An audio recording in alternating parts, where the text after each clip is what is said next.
While I've not had the chance to work on much for this channel due to personal matters as well as being ill with COVID for the past few days, I thought I'd show off a couple of things that originally weren't gonna see the light of day. I have a couple of videos that I filmed quite a while ago, and I never got to record any more bits for them ever since and never will. I will explain my reasons for each of the two videos as to why I abandoned them. You may be able to tell from certain aspects as to why I ended up abandoning them. So without further ado, let's take a look at the videos I abandoned.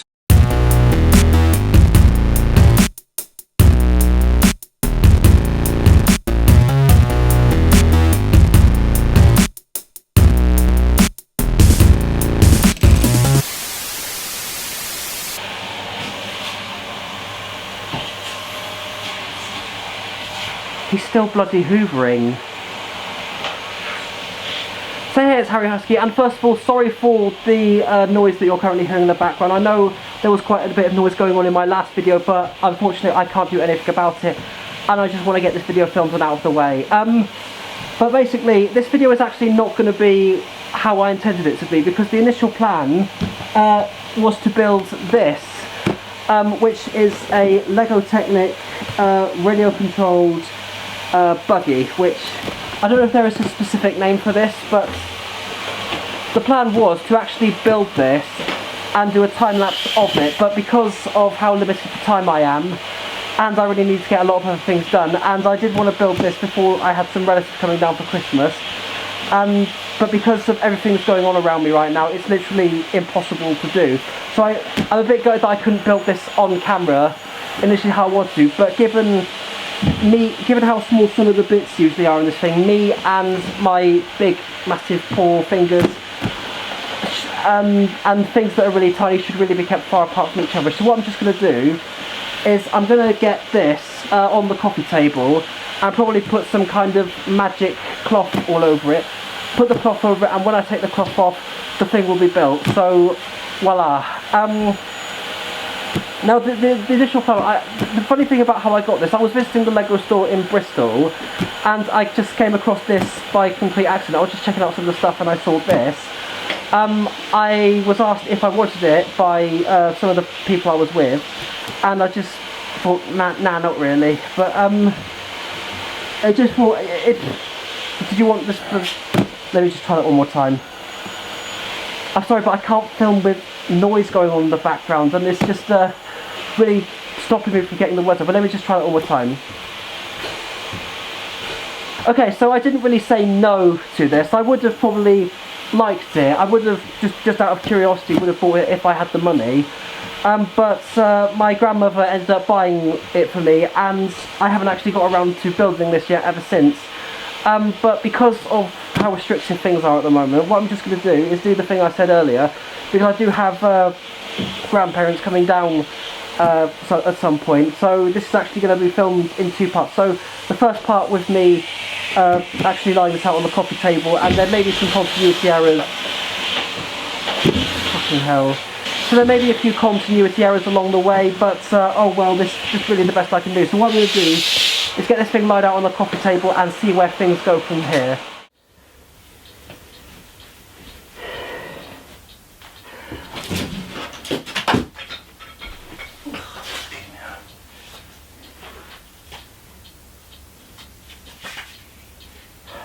Take a while. Okay, so I've got the Lego Technic radio control vehicle on the coffee table, and here I have some sort of rag that I have found lying about in the house. So just use your imagination for this, please. So what I'm going to do, get the thing covered up just like that, and so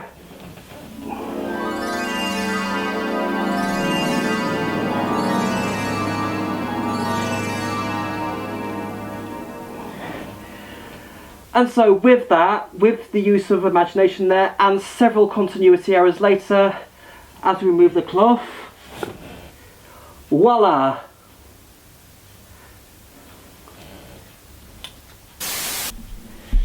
Oh, shitting. Let's try that one more time. Right. Here we go.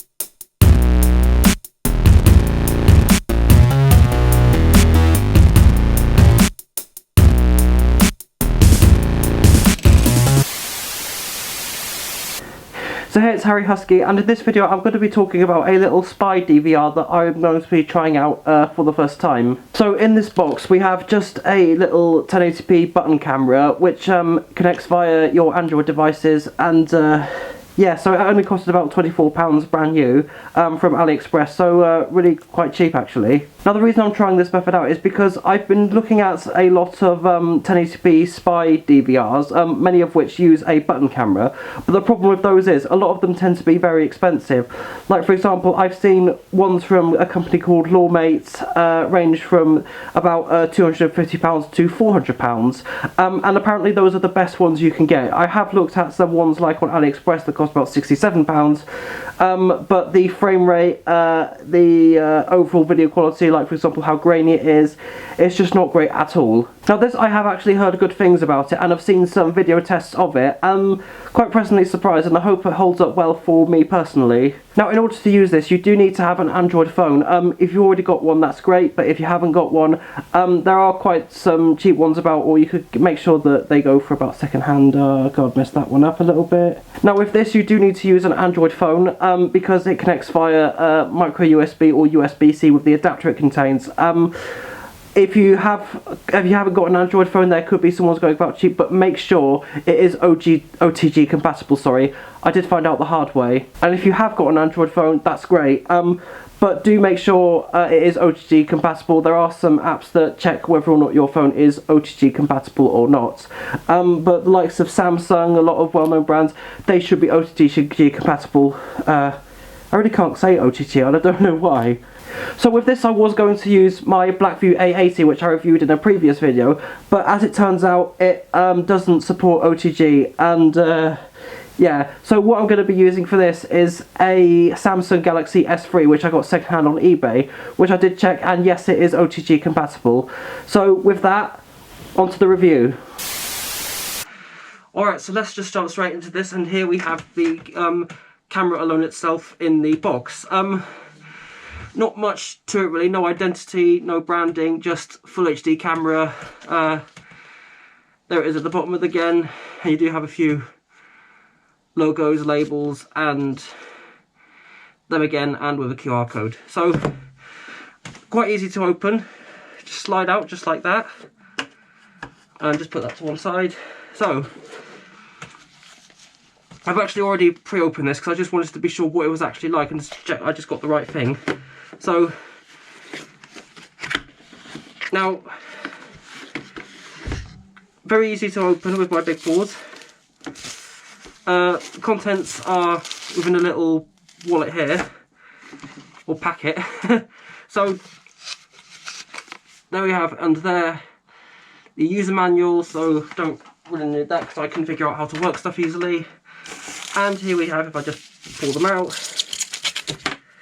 there we have the camera itself. So there's really not much in terms of contents in the box, because this doesn't like include a DVR you have to use with an Android phone. So we have the camera itself, which plugs in via micro USB. I don't know how well you're going to be able to see that. So if I just trying to pick at it with my paws, so connector, I think if you get a wise idea of what a micro USB connector look like, you'll get the idea anyway. But there it is. And in this packet, I just hold it out. So here we have some buttons which go onto the camera. There's already one on there, by the way. And in there we actually have a USB Type-C adapter. So if you have an Android phone and it uses USB-C rather than micro USB, then this adapter will be perfect for that. So now, yeah, like I said, not much in terms of contents with the box. So what I'm going to do is bring out my Blackview A80, which I reviewed in a previous video, and try and install an app. Just need to look into that a little bit more before recording the next part of this video. So yeah, let's see what happens from there. At this point I would have shown off the camera using the recommended app. However, the phone I was going to use, a Samsung Galaxy S3, was 8 years old at the time, and the app was no longer available for the version of Android it uses. I did try other apps that would work with the camera. However, none of them would not allow it to show off its full potential with how limited the settings were in each on. With the Blackview phone not being and the S3 being too old, I simply couldn't afford or spare any cash to buy another Android phone. I ended up pre-finishing off the video assume what the camera was going to be like, so take absolutely nothing of my word you are about to. Okay, so here it is, the little 1080p button camera that used with Android. Yeah, so actually this is actually pretty good. The video quality is decent considering the price you pay. The audio quality may not be that great, but honestly I'm not fussed with this. As long as it has good footage, that's really all that matters to me. And yes, stabilization may not be perfect, but with something like this I'm going to be hardly moving about a lot. Yeah, with what I intend to use this for. So is this a recommended buy? Considering the price tag, yes, definitely. It's definitely a cheaper alternative to the stuff sites like the Lawmate and all the other expensive options. Even if you buy a cheap or second-hand Android phone, it is going to work out a lot cheaper than buying the real big expensive ones. So that's really all I have to say for this particular camera, so I'm going to see you for the next one, and goodbye. It's really hard, I think.